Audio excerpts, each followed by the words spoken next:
Four particles of masses 4 kg, 2 kg, 3 kg, and 5 kg, respectively, located at four corners A, B, C, and D of a square of side 1 meter as shown in figure. Calculate the moment of inertia about an axis passing through the point of intersection of the diagonals and perpendicular to the plane of square, side AB and diagonal BD भनेको छ यहाँनिर हामीलाई क्वेसनले। यसमा अब हामीलाई सोधेको के छ भन्दाखेरि यो दुईटा डायगोनल छ, यो ओ भन्ने पोइन्टमा इन्टरसेक्ट गरेको छ, यहाँबाट मोमेन्ट अफ इनर्सिया कति हुन्छ भनेर सोधेको छ हामीलाई।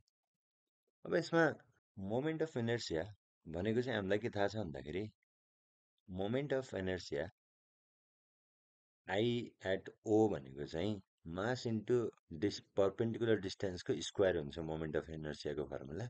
अब यहाँबाट हेर्दाखेरि एउटा एउटा पर्पेन्डिकुलर डिस्टेन्स ओडीतिर भयो, अर्को पर्पेन्डिकुलर डिस्टेन्स ओएतिर भयो, अर्को पर्पेन्डिकुलर डिस्टेन्स ओबीतिर भयो, अर्को पर्पेन्डिकुलर डिस्टेन्स ओसीतिर भयो। अब हामीलाई पर्पेन्डिकुलर डिस्टेन्स थाहा छैन, हामीले पर्पेन्डिकुलर डिस्टेन्स निकाल्नु पर्ने छ। पर्पेन्डिकुलर डिस्टेन्स निकाल्नको लागि हामीले एउटा ट्रायङ्गल सपोज गर्नु पर्यो, किन भन्दा स्क्वायरको प्रत्येक एङ्गलहरू 90 डिग्रीका हुन्छन्। 90 डिग्री भइसकेपछि मैले in right angle triangle ADC लेखेँ, यसलाई इरेज गरेँ र मैले फेरि स्याड गरेको ट्रायङ्गल लेखेँ। यो ट्रायङ्गलमा मेरो A C square equals to A D square plus D C square भयो पाइथागोरस थ्योरम लगाएर। र यहाँनिर एसीको डिस्टेन्स निकाल्नु परिन्छ। A C square equals to A D भनेको 1 metre square plus 1 metre square भयो, यो भनेको चाहिँ 2 मिटर स्क्वायर हुन आउँछ। र एसी स्क्वायर भनेको देयरफोर एसी भनेको चाहिँ √2 मिटर भयो। यसमा हामीले बुझ्नुपर्ने कुरा के छ भन्दाखेरि हाम्रो एसी भनेको 2 मिटर भयो भने अब यसमा के छ भन्दाखेरि O A equals to O C equals to O B equals to O D हुन्छ, किन भन्दा यहाँनिरबाट डायगोनलले बाइसेक्ट गरेको छ भने प्रत्येक लेन्थहरू बराबर हुन आउँछन्। अब हाम्रो एसी भनेको √2 मिटर छ भने ओए भनेको चाहिँ एसी बाई 2 हुन्छ, र मैले √2 डिभाइड बाई 2 मिटर गरेँ भने 1 बाई √2 मिटर भनेको चाहिँ हाम्रो ओएको आउने डिस्टेन्स आउने भयो।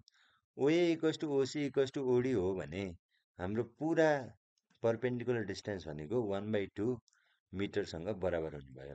अब मोमेन्ट अफ इनर्सिया ए नम्बरको answer, moment of inertia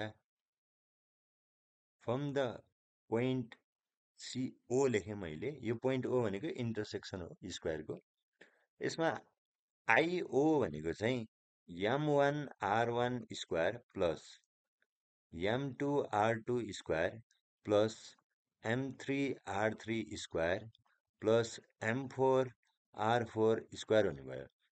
m1 भनेको मेरो ओडी भयो सपोज, m2 r2 भनेको चाहिँ ओसीको लागि भयो, m3 r3 भनेको ओबीको लागि भयो, र m4 r4 भनेको चाहिँ ओएको लागि भयो। मैले यो सपोज मात्र गरेको, तपाईँले जुनमा जता गर्दा पनि हुन्छ, केही फरक पर्दैन यसमा।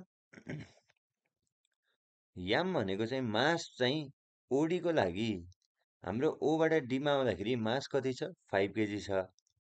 5 इन्टु 1/√2 को होल स्क्वायर प्लस 3 1/√2 को होल स्क्वायर प्लस 2 1/√2 को होल स्क्वायर प्लस 4 1/√2 को होल स्क्वायर।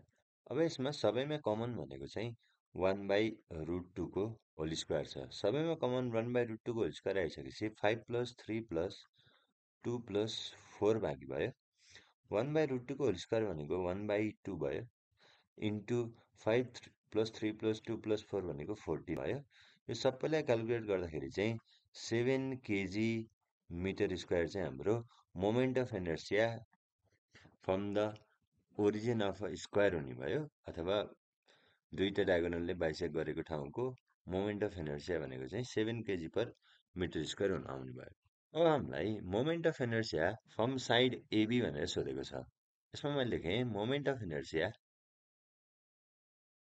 साइड एबी भनेर लेखेँ मैले। अब यसमा मैले यो गर्नुभन्दा अगाडि एउटा सानो कुरा बुझाउँछु। मसँग एउटा यस्तो रिजिड बडी छ र यो रिजिड बडीको हेर यो पोइन्ट ए हो, यो पोइन्ट बी हो, यो पोइन्ट सी हो र यो पोइन्ट डी हो।